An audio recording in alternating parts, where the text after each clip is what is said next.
It's another rankings week here at Rivals.com, which means joining me is National Rankings Director Adam Friedman. Adam, how are we doing today? We're doing great. Love rankings week, man. It's tiring, but there's so much great content out there. Love seeing everything we did from these players during the spring. A lot of movement too. Really exciting stuff. Well, now that we're able to get this highly anticipated 2022 rankings update released. Yeah, and a lot of pats on the back from fans across the country who just all felt like we did an outstanding job. All accurately rated all of their recruits. So far, I've been on message boards. It's been nothing but unanimous praise, which is always the case, right? Yeah, well received for sure. No complaints. We don't have to update the rankings anymore. I think we got it right this time. That's all obviously tongue in cheek, but it's fun. Yeah, I mean that's the whole enjoyment of rankings week is to have some of these good debates, and we're going to have a couple of those coming up here. We come off. It feels like so much has happened since the last time you and I got together and talked about a rankings update, and really it has. Obviously, the dead period has now ended. The whole world feels like a totally different place in in many respects. And we had the Rivals Camp series, a shortened, abbreviated Rivals Camp series this spring due to the coronavirus pandemic, but six of them across the country, and really pretty outstanding turnout with all things considered. What were some of your big takeaways from the Rivals Camp series this spring? Man, first off, I love getting out there and seeing these kids again. They've been working really hard during the pandemic with very little resources that they usually get at the schools in most cases to really improve their game. But at the camps that I was at, I mean, there were a ton of really good players. But first, the one who made a huge impression on me was Julian Armella down at the Miami Rivals Camp Series. He moves up in the rankings. Branson Robinson, the running back out of Mississippi, I believe it is. He earned his fifth star. A guy you know really well, Gabe Powers, a guy we've talked about a lot as five-star status. He earned his fifth star, and a guy who I thought really proved me right over the last, I guess it was 2 years now since we've had him in the rankings. Deni Dennis Sutton earned that fifth star. I've been banging on the table for him for a while. And one of my biggest surprises, a guy who I fell in love with this camp season, was Quincy Wiggins, a big riser in the rankings. I think he could eventually be a five-star. We saw some great stuff from him. He traveled all the way up to the New Jersey Rivals camp for the event right after. I think he had a scrimmage the night before. So this guy's an absolute animal, and he's huge, really moves well, and what he's doing with his hands, it's really coming along well. So those are my biggest takeaways, but I know there are a lot of other big name players out there, Josh, that you really liked when you were out there. Yeah, and you had mentioned Dennis Sutton. This was my first chance, guy. You're more familiar with coming in, but I was out there in New Jersey with you, and he really looks the part of a five-star defensive end in that mold of kind of a Jadeveon Clowney, maybe Josh Kando type with that long, athletic just frame and ability that he has coming off the edge. I like some of the things that we saw out in California, especially from the quarterbacks. Pierce Clarkson was a guy in the 2023 class, ended up winning MVP over a deep group that also had five-star Malachi Nelson, and you had Malik Murphy, the Texas commit, who's a big, good-looking, athletic kid. But just watching those guys throw head-to-head, the quarterbacks in California was one thing that stuck out to me. You mentioned Armella down there at Miami. I also really impressed my first chance to see Mason Taylor, the son of former Miami Dolphins defensive end Jason Taylor, and a guy who we had as a mid three-star going into that camp. He obviously raised his stock quite a bit and lands in the Rivals 250 after this update. One of these guys that I think is really going to be exciting to follow going through his career, not only with his skill set, but just his football IQ. I mean, he was a guy that really opened my eyes, and then we had some young guys really stand up. So I think this was, even though it was even though it was an abbreviated Rivals Camp series, we got a lot of good information on it. Yeah, definitely. One of the guys that really just pops into my mind first off is Braden Joyner, offensive lineman out of Alabama, 23 kid, really highly rated right now. But when he walks in, he doesn't look like an all-world kind of guy, a Rivals 100 kind of guy. But when he snaps the ball, I mean, that's a brick wall right there. I love what he's able to do with his hands. He does a great job mirroring the defensive lineman, resetting his feet, and is just as solid as they come. Josh, there were a few surprises for me, guys who also proved us right kind of in the rankings early on here. One of those guys for me was Bo Atkinson. Had him as a early 4-star in the 22 class here, and he just has been killing it on the camp circuit this spring. He's a new member of the Rivals 250. Jalen Sneed this was my first time seeing him in person too, down at the at the Atlanta Rivals camp, and he was awesome. He earned a huge jump up in the rankings. We're going to see him hopefully later this month. Josh, I know there are a few other surprises there for you, right? Yeah, so I mean, like I mentioned with Mason Taylor being a surprise, when you look at across the country, getting out to California, seeing some of those guys, you always expect the quarterbacks to be outstanding in that type of a setting. But we saw some young offensive linemen. There's young offensive linemen out there that I think really stood out and kind of made names for himself. And in Indianapolis, which was a little cold and a little rainy, what really surprised me is just the quality of talent that came out. I mean, even though you had 35-degree temperatures and rain in the forecast for the entire day, you still had 200 of the top guys in the entire region. You had the CJ Hicks and the Gabe Powers, the Ohio State commits, come out there and compete and really, kind of cement their 5-star status. And you had a lot of great quarterbacks. Ty Simpson, the Alabama commit, comes all the way up to partake in that camp. Dante Moore, the big-time 2023 quarterback out of Detroit King, coming out to throw in those kind of conditions. I thought that was really, a testament to the fortitude of Midwest prospects to come out despite the conditions in that setting. That was one of the worst weather camps I've ever been to. And you're right. The talent that was out there was really outstanding. One of the biggest prospects that I've ever seen was out there. The underclassmen too. Logan Reichert, I think is what his name was. He's one of the biggest players I've ever seen. And, another surprise for me out there in the Midwest. Ryan Baer, another one that stood out to me, an offensive lineman who's starting to blow up. It was a great, great spring. Really enjoyed seeing all these prospects, learning about new ones. That's 90% of the fun in this job for me.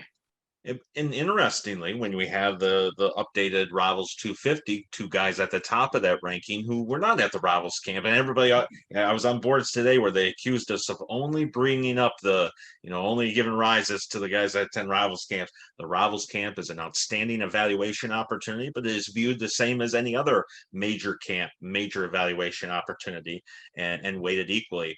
Top of that list is Quinn Ewers, the Ohio State commit quarterback. Got a chance to see some film of him. He went out early in June, got a chance to go down and throw for his future coaches over there in Columbus, Ohio. It really is interesting. He is not your prototypical. He does not look like Trevor Lawrence, dropping back, really clean lines, clean mechanics. He is a fly by the seat of his pants, kind of a Brett Favre, Johnny Manziel type of make things happen on the run. Interesting, video coming out of Quinn Ewers, not in a negative way, just really kind of showcases that he's got a very, as Mike Farrell put, a very live arm, and he's a guy that really is more of an atypical quarterback for that position coming out of high school. Yeah, you can really pick your adjective with Ewers. Live arm, dynamic throwing motion, really can throw the ball on multiple planes, whatever you want to talk about with his arm. I mean, it's true. This guy is super talented. He's not your cookie cutter quarterback that you hope to build in a lab like Trevor Lawrence. This guy's just going to go out there and get it done. I like the Matt Stafford comparison for arm talent. I like some of the Baker Mayfield comparisons for the way he's able to ad-lib with his legs and buy time. This guy's super, super talented, and Ohio State's going to have another amazing quarterback on the roster. They're already loaded up there. He just looks fantastic. I mean, coming in at number 2 in the Rivals 250, Travis Hunter. This guy is one of the best athletes I've seen in a few years now. I mean, he's just outstanding. He can play offense. He can play defense. He can play on special teams. He can do whatever you need him to do. I love the way he's able to score with the ball in his hands. Adam Gorney, the rankings director, loves what the recruiting director loves what he's able to do on defense. big, rangy, bouncy corner that can play all over the secondary, really. Amazing ball skills, a turnover machine, and can really shut down, an opposition's number one target. Another atypical prospect in Travis Hunter. Not a guy that he's a guy that they kind of broke the mold after they made him, and you're not going to find a whole lot of comparisons because he is so unique and so dynamic and does bring such a unique set of skills and gifts and playing styles to the field. I think he's limited only by his own creativity in a lot of ways, and like you mentioned, he could be a 5-star as a wide receiver, and as a cornerback. I think on either side of the ball, he has 5-star level abilities, and it's just a matter of, how can that staff at Florida State really get the most out of him, and that's going to be very interesting to watch. But one of these guys that, even though he is a little atypical, I think a very sure thing because he is so gifted and can fit so many different areas. If one isn't working for him, put him in another, he's going to excel there. So yeah. Very interesting guys at the top of this list. And it brings up, Travis, is he a cornerback? The cornerback position is one of these positions where there's so many developing storylines. We had a little bit of a shakeup in the cornerback positions. We currently list Travis as an athlete because, as we mentioned, he could play on the other side of the ball and maybe is just as likely to play on the other side of the ball in college. But we have 4 5-star cornerbacks. It's a strong year, but a little bit of a shakeup with some injuries and some, spring football seasons that maybe didn't go as well as we had expected. Kind of talk us through those 4 5-star cornerbacks there behind Travis Hunter. Yeah, definitely a talented position for sure. One of the best in this class. Jaheim Singletary, Ohio State cornerback commit, moves up in the position rankings there and overall. I think we have 3 cornerbacks in the top 10. So again, a very talented year. Singletary moved up though because of the scheme versatility that he offers. He's so big and long, can shut down the side of the field, has great instincts, great ball skills. He just checks all the boxes that college teams are looking for, and most of the NFL teams are really looking for a player just like this. Denver Harris came in second. He's coming off a little bit of an injury from this past season. He should be ready by the fall, but this guy has elite speed. He can match up with any receiver you put on the outside. I love what he's able to do driving on the ball when it's thrown in front of him. He has a good instincts when it's in the air. He makes a lot of plays on the ball. Big fan of Harris for sure. Just interested in what he's going to look like when he comes back from injury. Damani Jackson, the former number 1 cornerback, comes in at 3rd. This guy's, you can't build many defensive backs that look better than Damani Jackson. The comparison that we've been making is Minkah Fitzpatrick. He can do it all in the secondary. He just took some lumps a little bit this past spring season, had some matchup problems, and it'll be interesting to see how he bounces back this summer with some big events coming up and then into the fall for his senior season. The 4th guy, the one I know the least about, and probably the one you know the most about, Will Johnson, outstanding cornerback from the Midwest, big, long cornerback. His game film is outstanding. He's got great speed too. I'm interested to see what he's doing this summer. I want to be able to get a better look at him and maybe shake up these cornerback rankings again at the top. Of course, after these 4 5-stars, there's a lot of other big-time players that are in 5-star range. We're talking about guys like Jaden Lucas, Kamari Rogers, Julian Humphrey, Terrence Brooks, Gentry Williams too. The list goes on from there, but it's a really great year at the top for cornerback. Yeah, and like we said, I mean, Travis Hunter could make it, and ultimately 5 cornerbacks because legitimately he is a 5-star caliber on that side of the football. What other positions, as you look through because there are several. We talked about the Julian Armellas at offensive tackle and what's going on at that ranking. Dennis Sutton at defensive end. There's some interesting things developing there. But there are positions throughout here where some interesting storylines are developing. What other positions do you have your eye on going into this summer evaluation period?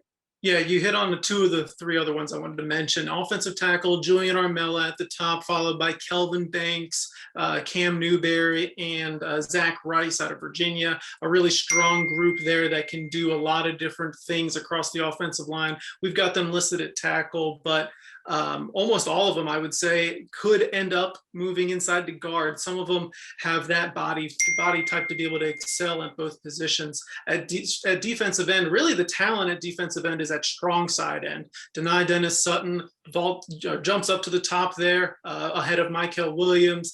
Caden Curry, Gabe Dindy, Shamar Stewart, and Quincy Wiggins are the other ones we're looking at there in 5-star range. All of them had slight moves up, other than Wiggins, who jumped way up the rankings. And then at tight end too, there's a three-way race there at the top. We've kind of bounced back and forth between Jake Johnson and Oscar Delp. We're back to Jake Johnson at the top of the position. A really good battle there amongst Georgia tight ends. We've also got Jaleel Skinner from South Carolina, moves up the rankings to a 5.9, 4-star. A big future for him. A lot of potential. He's got a great body. He does a pretty good job catching the ball. We're looking forward to seeing more of him to get a better understanding of how consistent he is catching the ball with his hands. Obviously, these rankings filter up then into the team rankings, and we'll talk a little bit about just what unique year it is in terms of scholarship offer numbers and commitment numbers. But starting first, looking at how this affects the team rankings, and we have, again, Ohio State sitting right up top. Buckeyes have been knocking on that door. They don't have a team rankings championship yet, but they are always in that ballpark. LSU currently sitting in the second position, followed by Georgia and Notre Dame. But it's a lot of the same teams we've heard a lot. Maybe not, you don't have the Alabamas yet. Alabama at 7 commitments right now, currently sitting just outside the top 10. But a lot of the expected schools you see normally at the top of these team rankings here again in 2022 heading into the summer. Yeah, it's kind of weird. I was looking at it earlier. Outside of the top 10 in the Rivals team rankings right now, you've got teams like Alabama, Texas, Florida State, Michigan, Oregon, USC, Florida, and Clemson. All outside of the top 10, in some cases way outside the top 10, while you've got teams like Mississippi State and Rutgers inside the top 10. It's really interesting to see how everything's gone in recruiting up to this point with the dead period and the pandemic and everything. And now that the dead period's over, we're going to see a lot more movement from some of these blue bloods back up the rankings as they get players on campus, as they get a better look at some of the prospects they've been recruiting. And some of these colleges will change around their big boards to see who they actually want to take commitments from. Now let's talk about why we're seeing this. Why a Rutgers has a number 7th ranked class right now, and Clemson sitting back there at 25. Well, Rutgers has 13 commitments, whereas Clemson has 4. Now, the team evaluation, a lot of people say, oh, it should be just based on average commitment number. But a ranking of a team is both quality and quantity. I mean, you think about if you had 20 prospects in your commitment class, and 10 of them were 4 stars and 10 of them are 3 stars, your average, your average ranking of a prospect will be 3.5. Compare that to a class where you have those same 10 4 stars, but that's it, and no 3 stars. Now, which one would you rather have? The one with just the 4 stars has, an average an average ranking per player at 4.0, whereas the 20 commitment class has an average ranking player 3.5. That shows you that quality and quantity matters. What we're seeing right now is a very unique year with the NCAA extending eligibility for another year for all players, including seniors, including 5th-year seniors who can now be 6th-year seniors, combined with just an explosion of the transfer portal and teams saving scholarship spaces to use on the transfer portal. Remember, schools have 2 numbers that they run into. One is that 85 total scholarship number that happens, that governs how many total players they can have on scholarship at any one time. But the other one is the 25 initial qualifier number. And that 25 is anybody who's on your program, on your team, on your roster for the first time and is getting a scholarship. So that's transfers. That's walk-ons that you gave a scholarship to. And obviously that's JUCO commits and incoming high school freshmen. So those numbers are really getting crunched with what we're seeing with extended eligibility and with the transfer portal. So I was crunching the numbers earlier, and I know I mentioned this to you, Adam, last year. This was really interesting, Josh. I think you had brought up a really good point earlier when you texted me this number. Go ahead. Yeah, this was great. Yeah, so last year at this time, there were 628 prospects committed to Power Five schools. And right now we have 387 committed to Power Five schools. That's almost a 40% decrease. So and they are two very unique years. There's a lot going on there, but what is definitely playing into that decrease, which is definitely accounts for a portion of that, is just schools are handing out fewer scholarships and taking fewer commitments right now. Yeah, yeah, absolutely. I mean, you're hearing about college coaches and former scouts being hired or transitioned into a job where all they do is scout players in the transfer portal. And that is taking away spots in the recruiting classes that we're talking about right here. And that's the biggest difference, I think, between this year with fewer commitments than last year, where there was a lot of commitments. We're going to see more of that, I think, in the future, but there's going to be a huge uptick in the number of high school commitments that we see over the next month and a half, 2 months, once these players are able to really get to all the schools that they want to get to. The end of this month and early July is going to be commitment season. You're going to see an explosion of college commitments from these high school players. It's going to be an exciting time for sure. So make sure you're tuned in to Josh, me, Sam Spiegelman, and Adam Gorney for sure. And not only commitment but decommitment season I'm expecting Yes, too. Even though there's many fewer commitments than this time last year, a higher percentage of those committed guys are taking additional official visits, which of course they haven't been able to take visits in 15 months. So expect to see some decommitments, some flips coming up. What else are you looking forward to this summer? We got the Rivals 100 5-star challenge in Atlanta next week. We have followed by the underclassmen challenge right after that. Some of the best talent in the country will be down in Atlanta. What else are you looking forward to this summer here before we get into the high school football season, college football season in the fall? Yeah, yeah, big stuff for sure. I'm looking forward to seeing these big commitments. First off, these evaluation opportunities, like you mentioned, to the 5-star challenge, the underclassmen challenge. We had a couple of 7-on-7s and a couple of camps on the East Coast, Northeast. It'll be great to see some more players that we haven't been able to see a whole lot of yet. And then getting back into the Carolinas too. There's going to be a lot of players down there that emerge this summer as more camps take place. But yeah, this summer is going to be full of a lot more evaluation opportunities and a lot of big news right around the July 4th time. It's going to be busy in terms of recruitment and commitments for sure.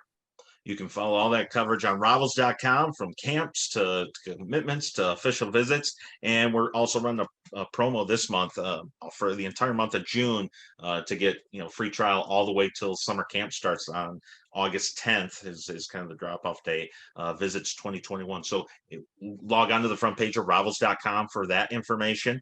You can find all of our articles, videos, and updates from both this rankings process and the June official and unofficial visit season. Until next time, for Adam Friedman, I'm Josh Helmholdt. Take care, football fans.